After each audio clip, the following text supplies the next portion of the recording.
Saudações, turma!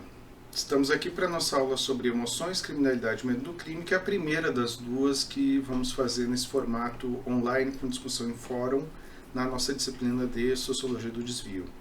Sem mais delongas, o título escolhido foi Emoções, Criminalidade e Medo do Crime, e é nessa ordem que eu vou trabalhar os termos, embora eu vá começar com um discurso breve sobre emoções, eu peço para que vocês prestem atenção e assistam, não passem reto disso, porque é um tópico deveras importante, muito pouco discutido.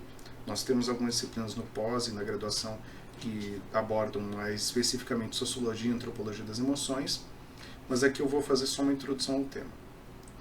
Então, algumas ideias preliminares para que a gente entenda, afinal de contas, o que são emoções.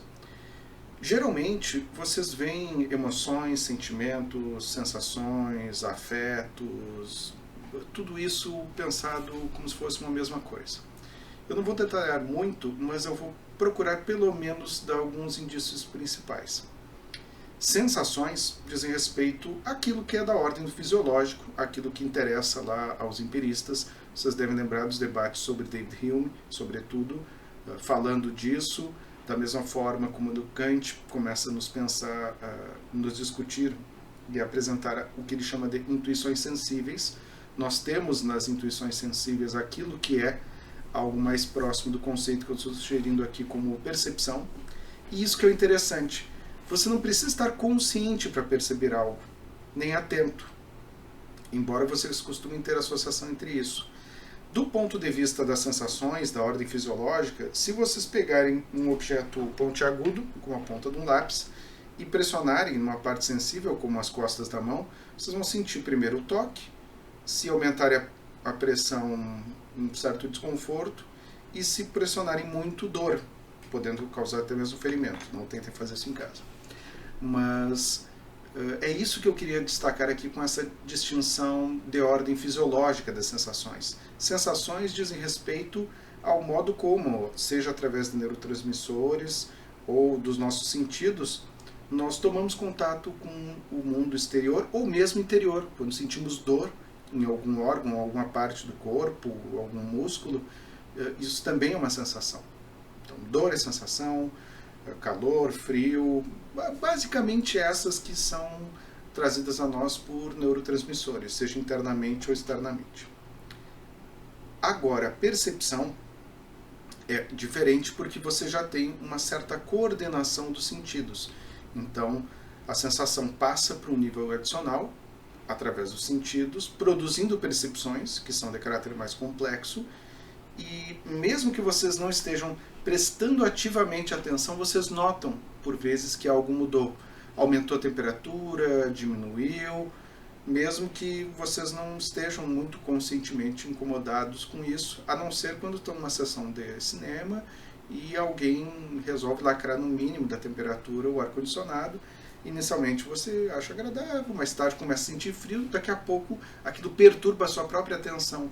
Então, esse tipo de interação entre sensações e percepções são importantes de serem distinguidas, porque eu já vi, às vezes, algumas confusões bem elementares, mas importantes entre esses termos. E eu gosto de partir desse livro, bem desconhecido, o Le Mécanisme de la Physionomie, melhor dizendo, o Hymen, do Duchesne de Boulogne. É um autor absolutamente desconhecido e, bem, segundo ele, as leis que governam as expressões da face humana poderiam ser descobertas através do método da estimulação elétrica. E ele estava interessado em expressões humanas. Ele não está falando exatamente da emoção.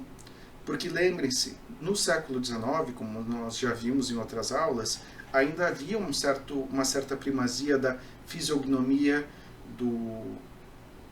da fisiologia humana pensada como anatomia determinando inteligência através da frenologia e da craniometria. E, bem, isso é reflexo daquilo que se pensava à época. Então, o Duchesne é basicamente um herdeiro da frenologia e estava embebido nesse contexto teórico.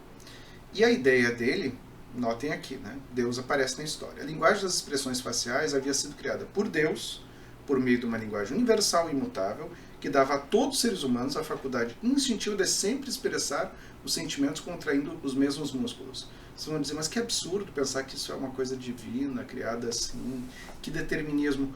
O curioso é que é muito parecido o que se faz hoje em dia com essa definição já mais que secular. Vamos agora ver como. Quem populariza a teoria do Duchenne, embora pensando de outra forma, é o Charles Darwin, num livrinho chamado A Expressão das Emoções no Homem e nos Animais, de 1872, ou seja, 10 anos depois, e já após o Darwin ter se tornado bastante famoso, bastante conhecido pela sua teoria da seleção natural. Então, essa obra baseia-se nas descobertas do Duchenne e usa várias das pranchas do Duchenne no seu livro. Quando eu digo pranchas, porque são pranchas fotográficas. E notem, a tecnologia de fotografia nessa época era uma coisa bastante primeva, bastante inicial, e era necessária fixação, para a fixação adequada da imagem, que a pessoa ficasse imóvel por um período longo de tempo, minutos, não é uma coisa instantânea. Então a imagem do instantâneo, da Kodak, do clique, é bastante posterior, isso já é uma coisa do início do século XX. E, bem, partindo disso, além disso, o Darwin considera que a expressão facial das emoções reporta-se a um estado emocional subjetivo ou interno, ou seja, a um certo número de emoções e a um certo número de estados subjetivos. E para o Darwin, as emoções são universais, mas não devido a um desígnio divino, mas sim à seleção natural. A herança do que ele chama de hábitos úteis por parte de descendentes, que a expressão das emoções acaba tendo então um papel comunicativo. Isso ele também, sobretudo em cães, isso ainda é muito considerado hoje em dia, porque se vocês têm contato com pets, vocês sabem que cães, esses nossos companheiros não humanos, são extremamente expressivos, e ainda mais dependendo da raça do bichinho. Então eles fazem caras e bocas para nós. Já gatos não, eles se expressam com o corpo. E o Darwin acaba dando alguma importância a isso, embora ele se fixe basicamente em cães e seres humanos, sobretudo, fazendo algumas elucubrações um pouco excessivas até. E a síntese da teoria do Darwin, então, sobre as emoções é a seguinte: emoções têm base biológica e que é fundamentada na adaptação evolucionária, ou seja, aqueles animais que têm descendentes capazes de expressar-se com aquelas emoções básicas são selecionados porque, seja porque certos tipos de cães que têm mais músculos, raças de cães, por exemplo, que têm mais músculos faciais e conseguem expressar mais coisas, vão passar menos fome. Então vão ser mais saudáveis, ou vão conseguir fazer aquela carinha irresistível de cachorrinho pedindo comida, seja num campus universitário, seja na porta do restaurante, ou mesmo de serem adotados. Então esses serão os selecionados porque os demais não sobrevivem em mesma quantidade, então essa descendência torna-se, em termos de especiação, dominante. Outra tese, e aqui ele está falando especificamente dos humanos, todos os humanos expressam emoções em suas faces da mesma maneira. Aqui ele está, literalmente, só substitui esse pessoal, Deus, pelas leis da natureza. Então, é uma sinonimia muito presente e que eu acho que vale a pena vocês lembrarem. As expressões de emoções mais básicas são, e aqui isso é importante destacar porque mais tarde nós veremos isso: felicidade, tristeza, raiva, nojo, medo e surpresa. Essas são as principais emoções ou emoções elementares. E se vocês pensarem um pouquinho, talvez isso já lhes cause alguma familiaridade. Vamos voltar a isso daqui a pouco. Aqui, pessoal, eu quero fazer um exercício com vocês. Eu não vou dizer resposta. Vocês vão comentar no fórum o que vocês acharam, que é essa expressão na prancha 13. Esse homem não foi acreditado com seu nome nas pranchas, ele é só The Old Man, o homem velho, que tinha em torno de 60 anos, e por algum motivo, vocês devem estar observando ali que tem uns instrumentinhos no rosto dele, as expressões eram produzidas por estimulação elétrica. estimulação elétrica capaz de fazer contração do músculo, direto no músculo.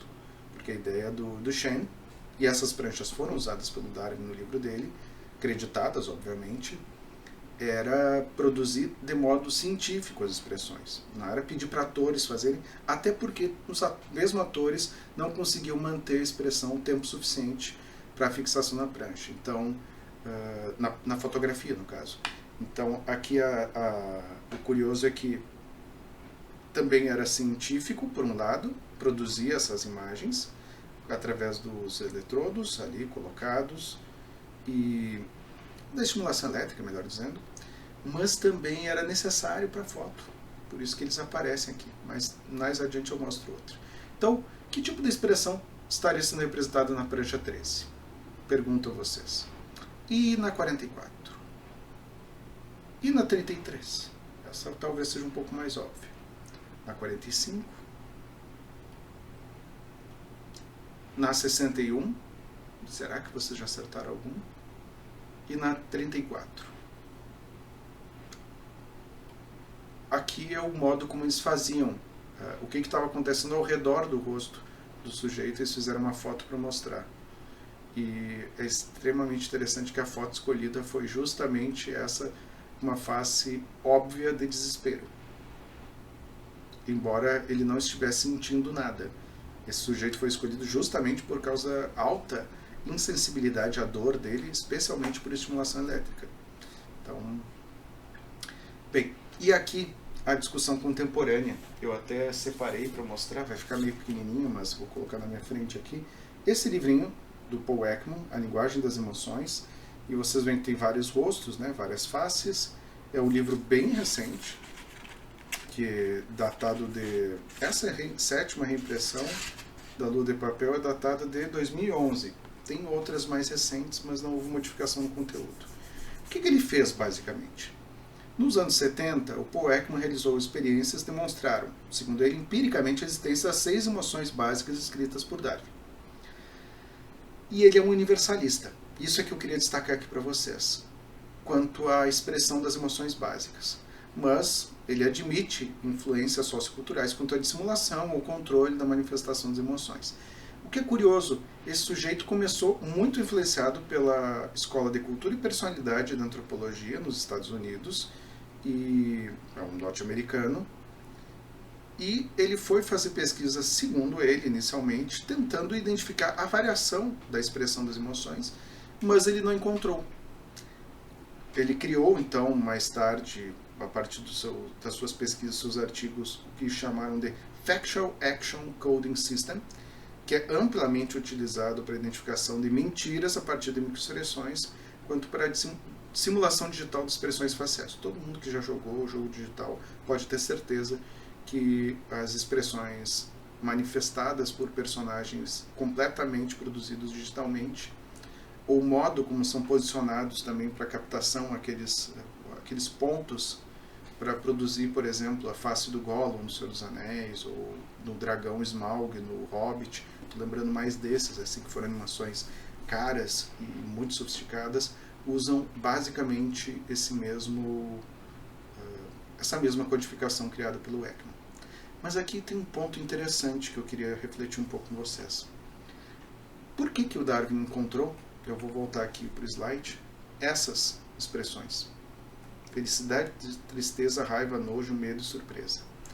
O que ele fez foi basicamente, no século XIX, antes da publicação da obra, 1870, 69 até 71, sobretudo, enviar questionários a missionários e representantes que ficavam nas colônias britânicas, em lugares distintos, perguntando, mostrando expressões faciais de nativos do lugar e de homens brancos britânicos, mulheres também e crianças, para dizer que tipo de expressão eles identificavam.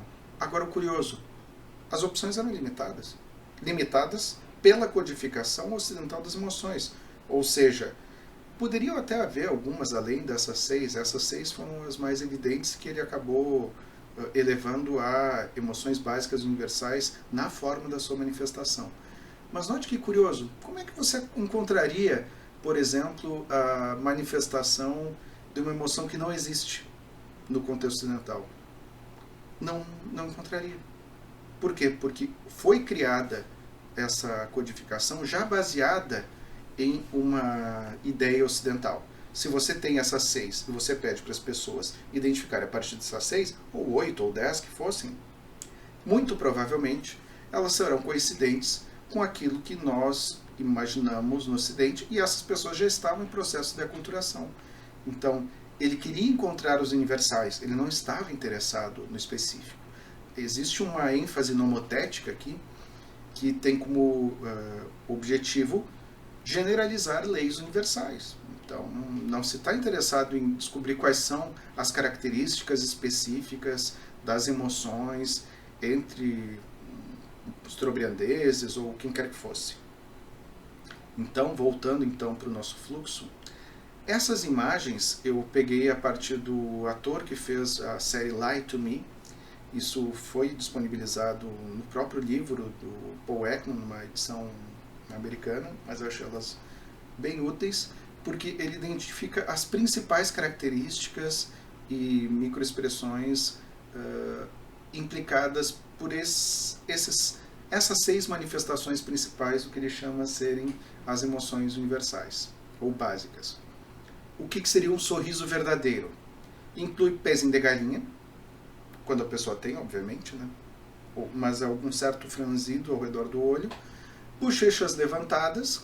Então, se a pessoa faz isso é um sorriso amarelo que eu estou fazendo. Estou franzindo o senho, eu estou levantando assim, mesmo que eu faça vocês identificam que é uma tentativa de dar um sorriso, mas que não é exatamente um sorriso sincero. E um movimento muscular que levanta os olhos a partir do queixo até aqui. Eu não vou detalhar todos, né, pessoal? Raiva, sobrancelhas juntas e baixas, brilho nos olhos e estreitamento dos lábios. Isso é bem evidente, sobretudo quando se faz animação ou se tenta representar em ilustrações isso. Então, esse tipo de codificação, essa simbologia que ele está pensando aqui muito mais, de modo hiper simplificado, né? Porque os manuais dele mostram o rosto sem pele, como que os músculos se movem.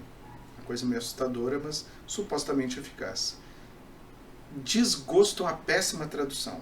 É nojo. Pensem isso aqui como nojo. Eu não sei por que a pessoa que traduziu isso usou desgosto, porque desgosto para nós em português tem outro sentido, né? Então, nariz enrugado, lábio superior levantado, tristeza, pálpebras caídas, superiores, olhos um pouco sem fazer o foco naquilo que estão vendo ou na pessoa, cantos dos lábios levemente puxados para baixo, e medo, o olho arregalado, as pálpebras mais contraídas, as de baixo levantadas, as superiores, então essa coisa assim, e que é fácil de confundir com surpresa, isso que é interessante, que é essa daqui. Então vocês veem uma semelhança grande, tanto que algumas classificações nem diferenciam direito essas duas. Eu não considero surpresa uma das emoções básicas. O que é curioso, e vocês devem ter percebido aqui, isso não lembra alguma coisa de um filme recente que vocês viram? Que em português virou Divertidamente? Sim, pessoal. Aquelas 5 emoções básicas, a nojinho, a alegria, o raiva, a medo e... enfim, os 5 que vocês lembram lá, que tem toda uma iconografia, né? Medo é azul, raiva é vermelho, alegria é amarelo, nojinho é verde, e ali estão eles, né? Vocês têm essa iconografia, vocês têm essa manifestação, e isso é baseado na teoria do Paul Ekman. Isso que é o mais interessante. Então, não é à toa que algumas simbologias por vezes se plasmam numa certa cultura como a nossa, e essa ideia de emoções universais é muito pregnante. Porque, afinal de contas, a gente vai assistir ou leva crianças para assistir um filme como esse e as demais animações que partem disso como critério para a própria produção das animações, e nesse caso incorpora a teoria. O Paul Ekman trabalhou como consultor na construção do Divertidamente, para vocês terem ideia. Mas agora pensando medo especificamente, eu mudei a fonte para já começar a mudar para vocês a passagem na qual estamos aqui. Fazendo uma definição bem formal, até porque é difícil encontrar definições formais. Vocês têm, assim, eu tenho farta bibliografia. Esse daqui é um dos que eu acho legais, já meio antigo, mas existe uma farta bibliografia sobre medo, sobre pânico, mas geralmente pensando só nas manifestações patológicas e não tanto na emoção. Então eu acho interessante fazer essa definição. Manifestação afetiva decorrente de um perigo real ou aparente, ou da representação dele. Sim, porque nós nos amedrontamos ao assistir uma série, a ler um conto, e por vezes nós nos amedrontamos só com a nossa imaginação. Eu fico lembrando de um ensaio que eu gosto muito, do Howard Phillips Lovecraft, que é o horror sobrenatural na literatura, no qual ele apresenta que medo seria a emoção mais elementar dentre as humanas. E ele escreve nos anos 20, um pouco influenciado pelo Darwin e os demais, e provavelmente medo seja, de fato, levando a sério a teoria darwiniana, uma emoção que tem certa função evolucionária. Aqui eu estou pensando na emoção, em sentir medo, mais do que na expressão. A gente esqueceu agora as expressões faciais e, assim, do ponto de vista bem objetivo, é bastante difícil não considerar um tanto pseudocientífica a alegação de que microexpressões determinam manifestações involuntárias de emoções facialmente, um pouco na proposta lá do Lie to Me, porque a não ser que você consiga ler a mente da pessoa, né, pessoal, como é que você sabe que aquela pessoa de fato está escondendo ou tentando esconder algo? É bem complicado, mas é útil para a justiça e geralmente é usado com pessoas que estão na condição de réus, então, que estão sendo acusadas de algo. É uma variação, geralmente são usadas junto com o polígrafo, que é aquele instrumento desenvolvido pelo sujeito que depois inventou a Mulher Maravilha, não é à toa que ela tem o laço da verdade, e nos anos 40.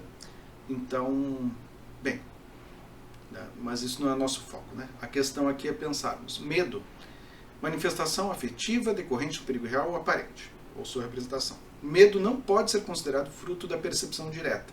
Isso daqui é importante, porque às vezes parece que existe um automatismo. Viu, sentiu medo. Não. Ele não é apenas uma sensação. E ele não é uma reação automática. Embora muitas vezes vocês vejam uma identificação como se fosse: viu uma arma, ficou com medo. Interpretou, ou seja, há uma percepção, há uma interpretação. A pessoa vê um galho meio torto no meio do mato, quando está fazendo trilha, e acha que é uma cobra e se assusta. E aí vai ter um misto de medo e surpresa. Também, essa concepção simplista de 6 emoções, ou 5 emoções, no caso Divertidamente, do Ekman, é um pouco limitante. Mas sim, processo psíquico mais complexo. Por isso que eu estou sugerindo aqui pensarmos medo como emoção. Existe percepção, você vai ter que ter o confluir tanto dos sentidos quanto das sensações para produzir aquela emoção. E ela implica uma simbologia, né? Implica um sentido. E não é um sentimento. Eu estava sentindo medo, estava com esse sentimento. Um medo perdurante um pouquinho mais complexo. E aí não me levem a mal, eu não estou criticando o Paul Ekman dizendo que pseudocientista. Vejam a página dele, eu vou deixar ali na descrição da aula o link, porque tem coisas muitíssimo interessantes para fins de classificação desse espectro afetivo.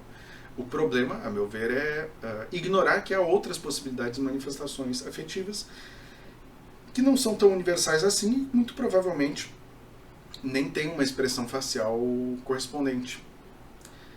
E aqui, isso que é interessante, né? Eu peguei uma classificação da psicopatologia para esclarecer para nós o que seria fobia. Porque a fobia seria uma manifestação patológica de medo. Então não é simplesmente medo. Ela caracteriza-se por medo intenso, persistente, desproporcional e irracional, como medo de animais, barata, sapo, cobra, pássaros, cachorros, cavalo.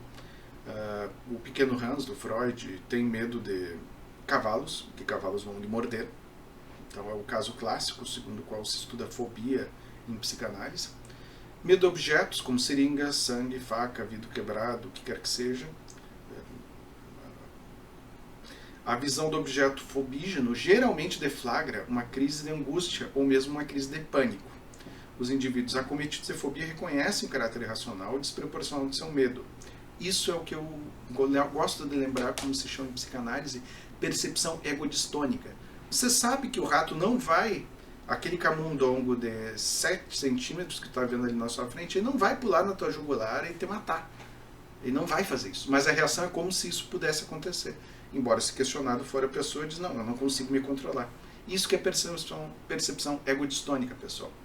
Egocintônica é aquela ideia do sujeito, da pessoa que fala com Deus, mas não rezando. Ela fala e Deus responde. E às vezes lhe dá ordens, e aí a pessoa começa literalmente a, como poderíamos dizer assim, dar uma personalidade às vozes na sua cabeça. E aqui o que eu gosto de depois pensar com vocês é perigo e risco. Notem, a gente estava falando de medo, depois de fobia. Não é tão simples assim a gente distinguir essas coisas, porque eu gosto muito de lembrar daquele caso que eu já mencionei em aula para vocês, ele não está por aqui, senão mostrava, que é Oráculos, Bruxaria e Magia entre os Azandi, do Evans Pritchard. Se todo mundo acredita em bruxaria, e é você, o Pritchard, que está lá no meio estudando e que não acredita, você é o errado naquele sistema simbólico. Então, da mesma maneira, o que é medo, o que é fobia, vamos supor, no tópico que nos interessa, criminalidade. Um pouco difícil de dizer, pelo simples motivo que, afinal de contas, o que é considerado digno de ter medo? Ter medo de que alguém vá lhe assaltar e lhe matar para roubar um celular. Isso faz sentido? As pessoas têm medo disso? É o que a gente vai ver daqui a pouco.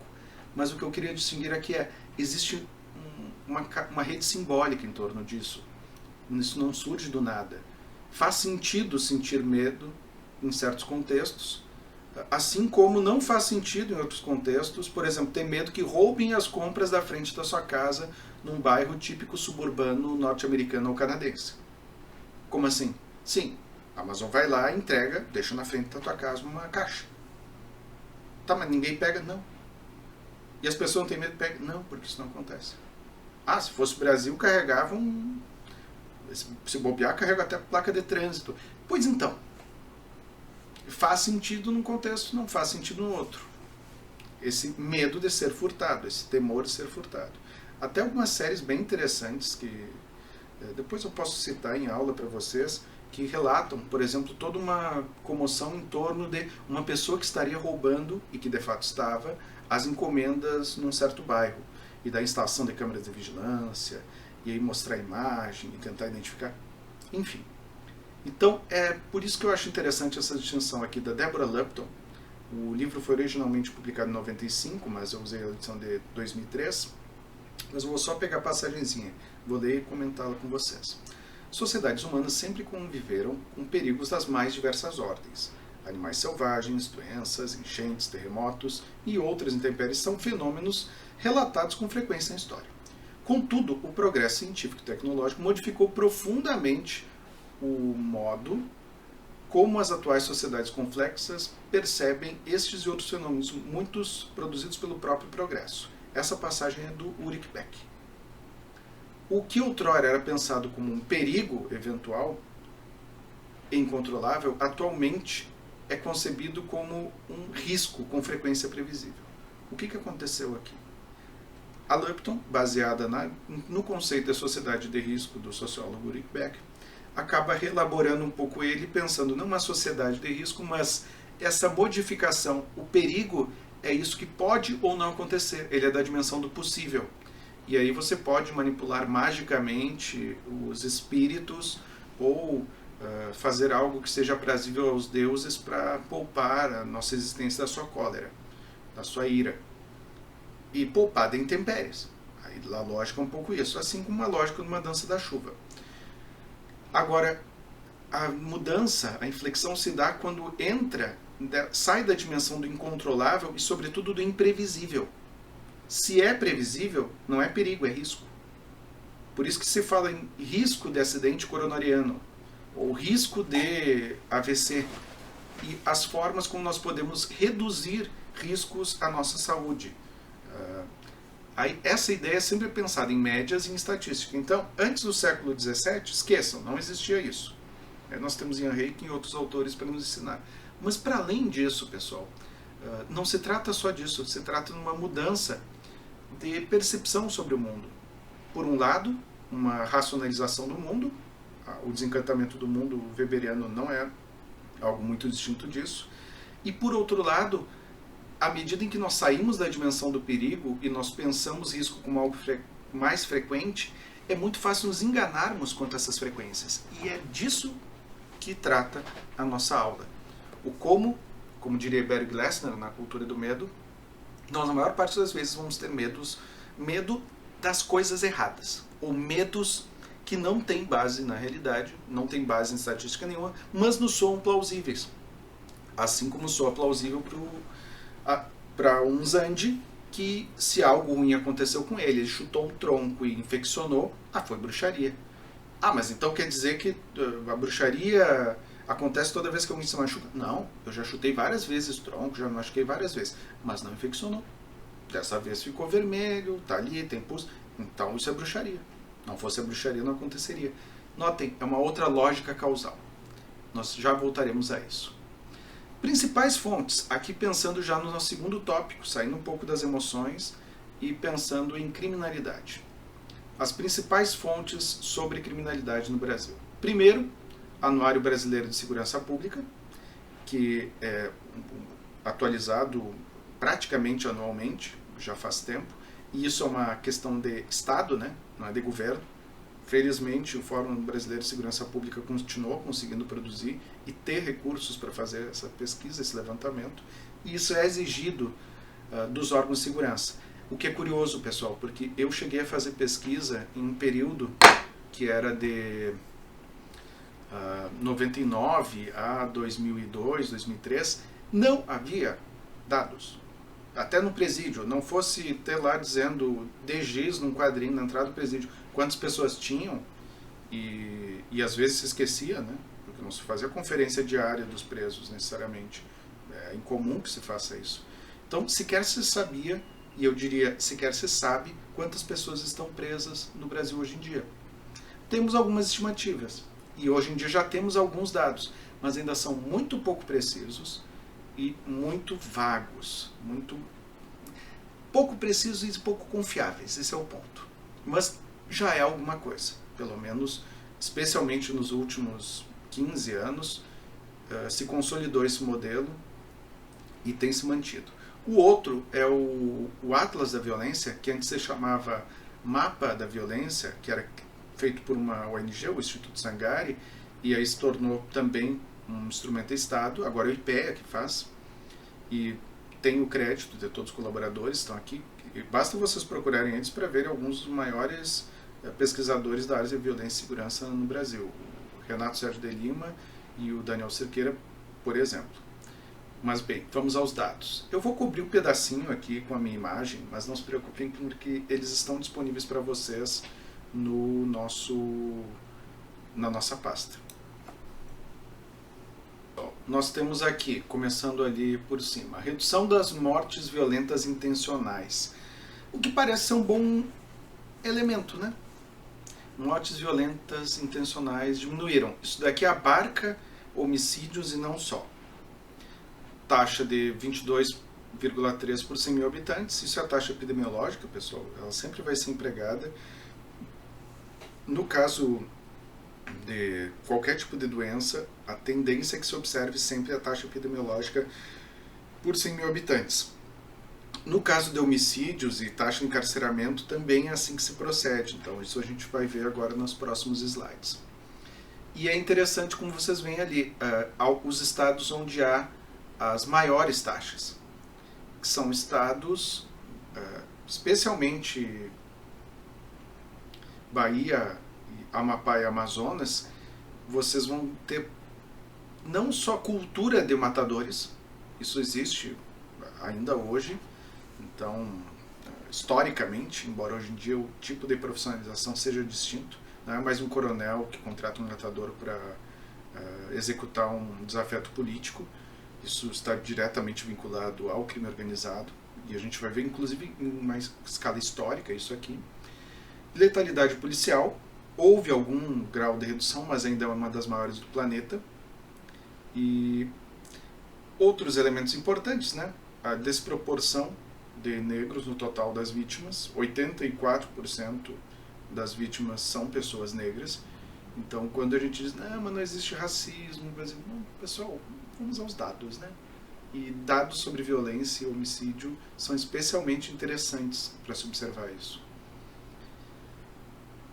E esse tipo de escala também é importante, vocês devem ter visto muito isso quanto à Covid. Não, mas temos tanto por cento de população, morreram tantas pessoas, isso é desproporcional. O que derruba, factualmente, alegações de dizer, não, mas o Brasil lidou muito bem com a pandemia, e como nós somos maravilhosos.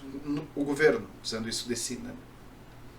Apesar de melhora, ainda convivemos com violência extrema, ou seja, nós temos menos de 3% da população do planeta e 20% dos homicídios do planeta são no Brasil, mesmo com queda.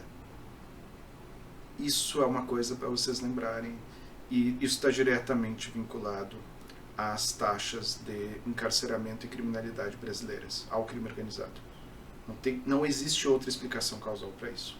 Eu gostaria que a gente discutisse um pouco isso no fórum. Então, houve crescimento da violência letal na região norte, embora tenha havido declínio nas outras. E aí vocês podem pensar, por que será na região norte? Por que será no Amazonas? Comecem a pensar comigo. Desmatamento, garimpo ilegal, execuções. Há pouco agora houve um ambientalista estrangeiro que foi morto. E não é só simbólico, pessoal. Aquilo ali é um sintoma de algo que está acontecendo lá.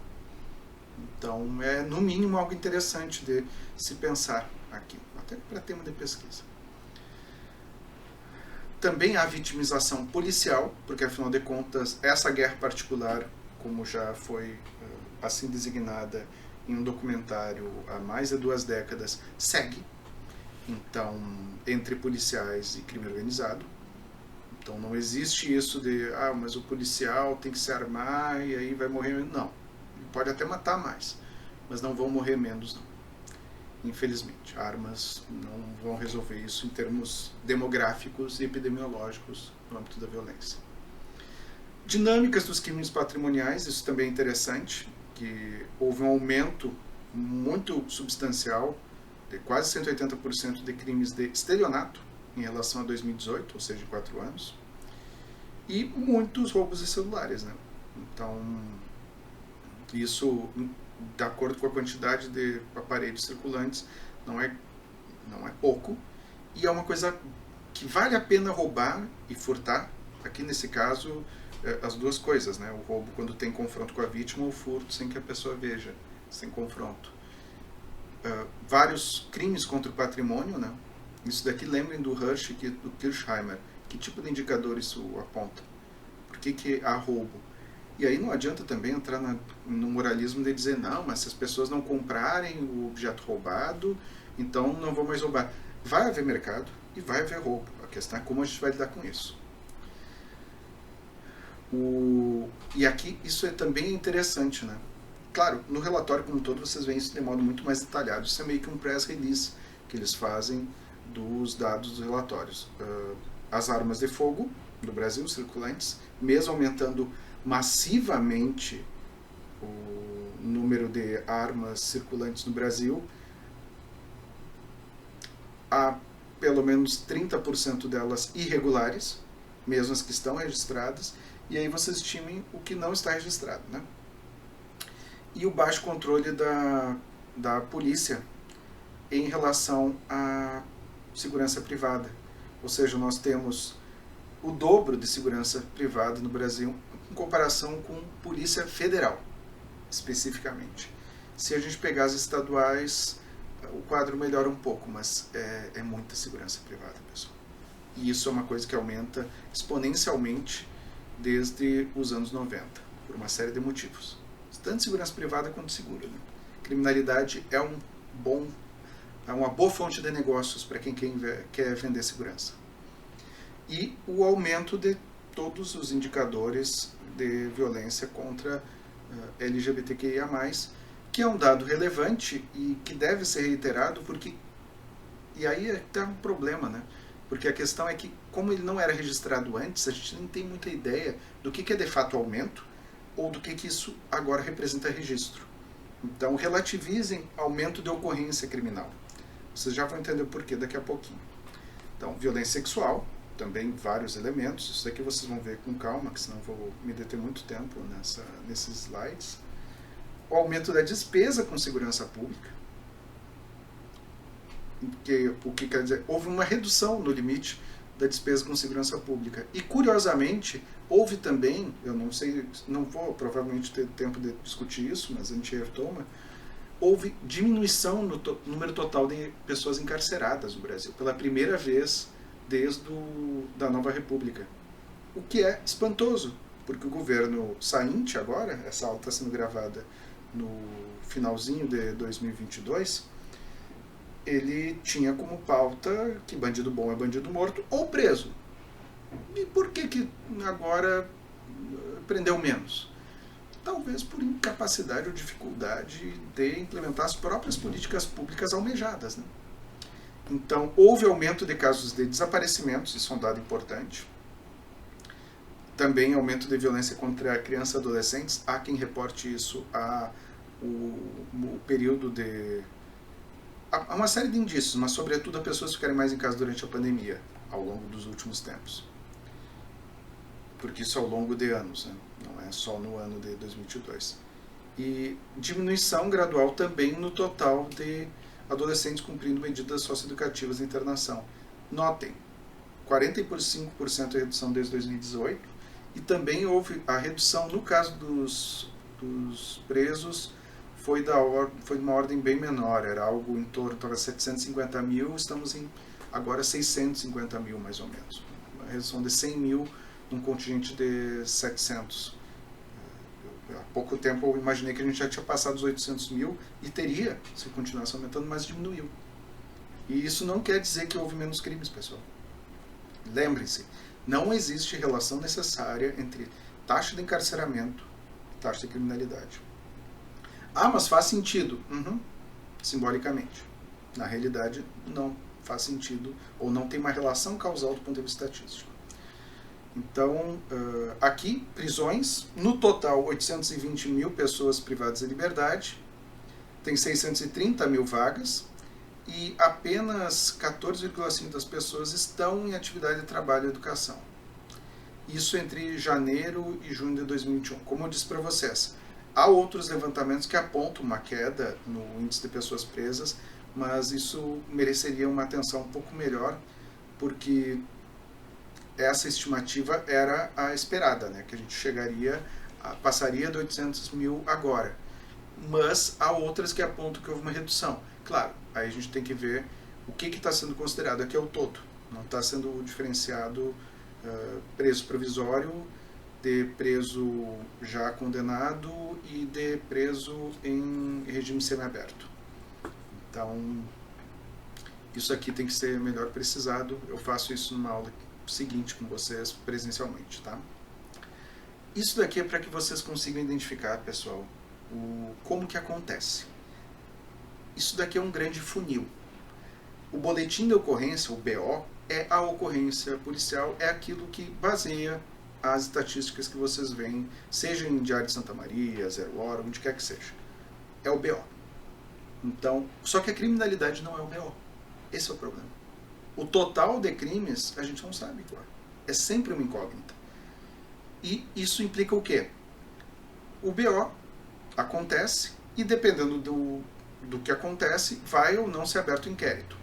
Pode ter boletim e foi para o arquivo. Não tem o que fazer. Roubaram o celular do fulaninho. O fulaninho estava andando ali perto do calçadão de noite, passou lá um rapaz, diz, perdeu, passou o celular, tchau. Tem a descrição? Tem. Tem como dar flagrante? Não. Tem como reaver? Não, desabilitou o localizador? Não. Então foi para o arquivo, virou estatística. Não vai ser aberto inquérito na maior parte dos casos de furto de celular. No entanto, como às vezes você pode ter, e pensando aqui em carro, por exemplo, existe o DPVAT, seguro obrigatório. No caso de carro, moto, num furto ou roubo de um bem como esse, geralmente os dados do seguro são tão precisos quanto, se não mais, do que os próprios dados da polícia. Porque é um bem segurado. Quando é um bem segurado, você tem uma subnotificação muito baixa. Então, aí a gente identifica o que são as melhores fontes para conseguir identificar as flutuações na criminalidade. Se o inquérito seguir, vai haver denúncia ao Ministério Público e ao processo penal, e aí todas as subetapas, né, de que tipo de processo vai ser, se vai ter audiência de custódia, vai ser tribunal do júri, o que vai ser, depende do crime, e o processo demora. Muitas vezes, alguns casos que a gente vai discutir na aula sobre pânico satânico, que eu vou gravar na sequência agora, demoraram 10 anos para acontecer. E pode haver condenação ou absolvição, havendo também apelações nos tribunais de segunda instância ou adiante, podendo chegar até o Supremo, como vocês já viram em alguns casos de prisões envolvendo políticos nos últimos anos. Mas isso é uma estimativa, né? Isso é o fluxo do processo. Aqui, o que é interessante é, isso eu tirei de um artigo que eu deixei para vocês na pasta, que é Verdades Místicas sobre o Sistema de Justiça Criminal, da Julita Gruber. Por algum motivo eu nunca achei um artigo tão didático quanto esse, então mesmo os dados estando absolutamente ultrapassados, sendo de outros países, eu acho que eles são bons, porque nós não temos essa estimativa no Brasil, simplesmente não temos. Então, pegando essa de cima ali, uma estimativa do total de crimes cometidos, 100, um 100% aqui. Os comunicados, isso na Inglaterra e País de Gales, 45. É o BO, comunicado é o BO. Registrado é uma outra forma como funciona lá, mas poderíamos dizer assim, abrir um inquérito, né? 24, metade disso. Esclarecidos desse total, sempre com base no total 100. 5. Crimes que resultam em condenação, 2,2%. E que recebem pena de prisão, 0,3%. Claro, essa taxa é estimada a partir do total. E aí vocês vão dizer, tá, mas então quer dizer que só 1/3 de 1% do total de pessoas no País de Gales, na Inglaterra, em 99 eram presas, sim. E essas estatísticas são assim em todo o mundo, em todo lugar. No caso de homicídios, que costuma ser um pouco mais detalhado, a tendência é que é inferior a 5% do total de homicídios que geram condenação. Só que aqui nós temos um problema adicional. Se a gente pensar numa lógica do Brasil, com homicídios cometidos por matadores, que muitas vezes matam dezenas de pessoas, infelizmente, não equivale a cada homicídio um autor. Então, não é exatamente subnotificação, depende da lógica do crime. Mas isso daqui dá para ter uma ideia. Da mesma maneira, a Julita apresenta para nós essa imagem do funil, que é para representar o que seria, aqui no Brasil se chama taxa de atrito. Vocês podem ver com cifra cinzenta, cifra negra, taxa de atrito, que diz respeito a o total de crimes, no caso dos Estados Unidos, 3.900.000 em 94 de vitimização violenta. Registros, detenções, condenações, presos, de 3.900.000. Arredondando, 4 milhões. 117.000. Ah, mas é muito pouco. Sim, e sempre vai ser muito pouco. Por isso que eu reitero com vocês. Não vai haver necessariamente relação causal entre pena de prisão e... Querida, deixa eu... Aqui nós temos um dos gráficos que eu tirei do Anuário de Segurança Pública, então depois se interregue no artigo da Julita. Mortes violentas intencionais no Brasil. De 28 por 100 mil, nós caímos para 22 por 100 mil. Uma oscilação substancial. Uma oscilação de 6%, de 6%, não, 6 por 100 mil é bastante nessa escala. E aqui quando dizem, mas por que chamar de mortes violentas intencionais no Brasil? Eles estão descrevendo não o tipo penal, homicídio, mas o ato. Matar violentamente, de modo intencional, alguém. Por isso que eu sempre lembro vocês, não confundam objeto de estudo. Eu quero estudar o racismo. O racismo como tipo penal é uma coisa, o racismo como fenômeno social, o racismo estrutural, é outra coisa. E não dá pra gente equivaler uma coisa a outra diretamente, pessoal. As coisas não dão certo quando se faz assim. Então, aqui é interessante porque conseguimos fazer uma escala mais longa. A proporção de mortes violentas por causa indeterminada em relação ao total de óbitos de causas externas. Como assim causa indeterminada? É morte violenta por causa determinada. Temos aqui essa descrição. E isso daqui é interessante que vocês conseguem produzir dados sobre isso. É meio chatinho de mexer. A gente já deu até a possibilidade de fazer um curso para os alunos, porque dá para produzir muitos dados, com um sistema de informações sobre mortalidade, o SIM. E o interessante é que vocês vão sempre ter a CID, né? Que é a Classificação Internacional de Doenças, também serve para dizer do tipo do óbito, que às vezes não é doença, mas está na CID igual, porque é uma classificação para tudo. Então, esse tipo de dado aqui consegue nos ajudar a melhorar a qualidade dos nossos dados e saber, de fato, o que está acontecendo e o que está sendo resolvido ou não. Notem, houve um aumento, houve um declínio ali perto de 2010 e um aumento súbito de 2017 em diante do total de mortes violentas por causa indeterminada em relação ao total de óbitos por ação externa. Ação externa quer dizer, não foi doença, não foi o próprio corpo que morreu sozinho, ou uma doença que matou, mas alguém, tiro, facada, queda, sufocamento, use a criatividade. Então quer dizer que aumentou, quase dobrou. Por que isso aconteceu? O que aconteceu aqui? Porque se você tem causa indeterminada, em boa parte é porque você não teve uma investigação, ou não teve empenho, ou faltou agentes policiais, não se preservou cena do crime, não se sabe sequer se foi um crime ou se foi um suicídio, entende? Como um caso agora de um padre recentemente que estava sendo ameaçado de morte por militantes do espectro político da extrema-direita e foi encontrado suicidado na sacristia, com uma faca a seu lado. Difícil, né? Ele entra nesse tipo de critério. Não foi solucionado, não está investigado, ou às vezes a investigação não tem dados suficientes para poder apontar se foi suicídio ou homicídio, a causa é indeterminada. É assim que funciona, pessoal. E notem que curioso, o número da taxa de homicídios de 2009 a 2019 teve o mesmo declínio. Notem que foi no mesmo período de 2017. Houve um declínio.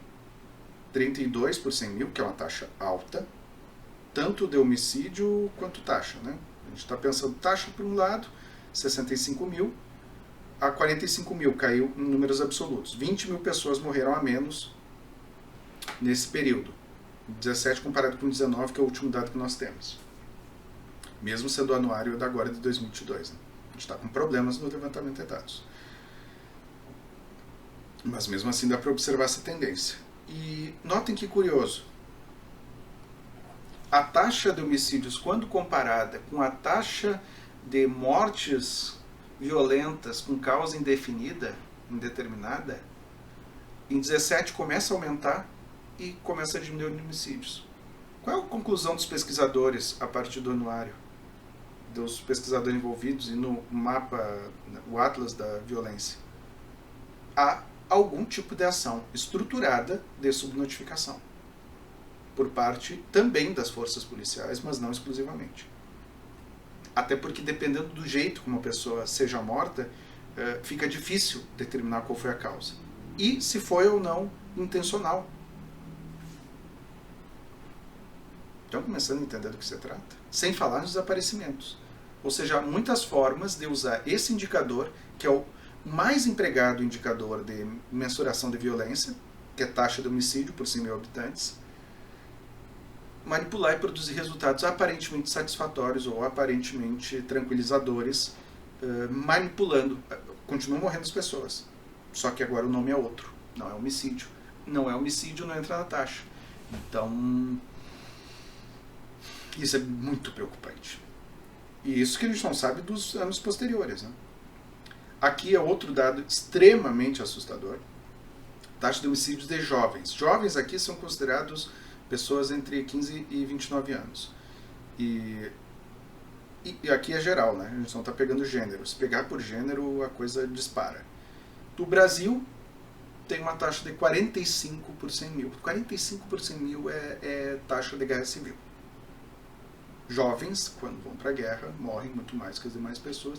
E isso é taxa de países em situação de guerra civil. Às vezes nem guerra civil. Até eu vou depois para a aula presencial ver os dados de como é que está a mortalidade na Ucrânia agora. Porque eu não diria para vocês que a nossa está muito diferente da deles, se não tiver maior, nesse quesito. E aqui é interessante observar a variação, né? O Amapá, que vocês já viram antes lá, que tinha a maior taxa absoluta, continua tendo. É um estado conhecido por brigas de terra, grilagem, crime organizado com matador. Bahia, Sergipe, Rio Grande do Norte, vai descendo até São Paulo. Curiosamente, São Paulo tem uma taxa muito baixa nesse sentido. E talvez seja um dos estados onde aquele efeito que eu mostrei ali para vocês ali, da morte voluntária por causa indeterminada, seja o mais profissionalmente empregado, inclusive pelo crime organizado. Ou seja, assim, o PCC executa as pessoas e sequer dá elementos, muitas vezes, para que se possa descobrir que foi uma execução. Só desaparece com o corpo, por exemplo. Essa pesquisa nacional de vitimização, pessoal, é o mais próximo que nós temos de uma pesquisa de medo do crime. Eu até separei uns livros, tenho eles em inglês se vocês quiserem, eu consigo disponibilizar. Esses dois são os que eu mais gosto. Fear of Crime, do Ferraro, é o mais clássico, dos anos 90, e Inventing Fear of Crime, que é um pouco mais do Murray Lee, que é mais uma discussão contemporânea. Eu também já orientei alguns trabalhos, mais especificamente uma das primeiras dissertações que orientei, especificamente sobre medo do crime. Então posso disponibilizar isso, mencionando todas essas coisas para que a gente discuta no fórum, né, pessoal? Para que vocês possam tomar contato. Então, ela foi feita em 2013, e houve uma outra recente, mas não existe, como política de Estado, pesquisa, assim como o censo, por exemplo, censo do medo do crime e da criminalidade, pesquisa nacional de vitimização. Porque aqui a questão é, quando você fala em vitimização, você quer interrogar as pessoas, entrevistá-las e perguntar, você foi vítima de um crime nos últimos 12 meses? Sim, não. Você foi lá e registrou, a gente consegue ter estimativa do total de crimes. Por isso é que aquele artigo da Ellen Gruber tem nos Estados Unidos, na Austrália, no Canadá, em vários países europeus, mas existe uma tradição em países anglo-falantes de pesquisas de vitimização, para ter uma ideia do total das taxas de criminalidade, e no Brasil, sistematicamente, elas nunca foram feitas. Então, alguns dados desse levantamento, que eu quero explorar com vocês, em 2013 as pessoas declaravam que tinham muito medo, aqui numa coluna, e a outra que achavam que podiam ser vítima. E isso não tem nada a ver com a realidade. Isso é só percepção das pessoas. Então, isso aqui é não taxa de vitimização, mas medo do crime, da modo puro e simples. Então, quase metade das pessoas, quase 50%, tem medo de morrer assassinado, embora uns 30% considerem que pode ser vítima. E isso daqui é interessante para saber o que as pessoas temem. Ter objetos pessoais de valor tomados por força, por outras pessoas em um roubo ou assalto, e aí vão se aproximando das estatísticas, né? Vai diminuindo o que a pessoa acha em diferenciação a pode ser vítima. Lá embaixo é o mais próximo, de ter uma moto ou carro tomado de assalto ou furtado. Vítima de fraude, dependendo de uma grande quantidade de dinheiro, muita gente tem medo disso, 40%. Ser sequestrado, sofrer sequestro relâmpago, ser vítima de agressão sexual, receber uma ligação de bandidos exigindo dinheiro, se envolver em brigas ou agressões físicas com outras pessoas, vítima de violência por parte da polícia militar, aquele que executa o policiamento fardado ostensivo nas ruas. Curiosamente, isso é um medo que não existe em muitos outros países. Claro, se a gente pensar a população negra norte-americana ou latina, muito provavelmente isso existe e justificadamente. Mas no Brasil é um dos maiores índices. Ser vítima de violência por parte da polícia civil ou militar, muito parecida. Então, isso é um dos indicadores que nós temos nesse levantamento. E isso daqui é um gráfico meio geral que nos permite ter uma ideia de que a intensidade do medo e o percentual de acha que pode ser vítima no próximo ano. Eu não peguei os levantamentos porque seria muito longo, pessoal. Ia dar quase 3 horas de aula. Então essa já vai ficar meio longa mesmo assim. Então, o que eu pensei aqui? Se vocês observarem aqui, ser vítima há um ponto de inflexão aqui no meio, né, do 40 e do 29, onde as coisas começam a aproximar. E esse ter carro ou moto tomado de assalto ou furtados já está um pouquinho mais baixo em relação a tanto a intensidade quanto a acreditar que é vitimizável.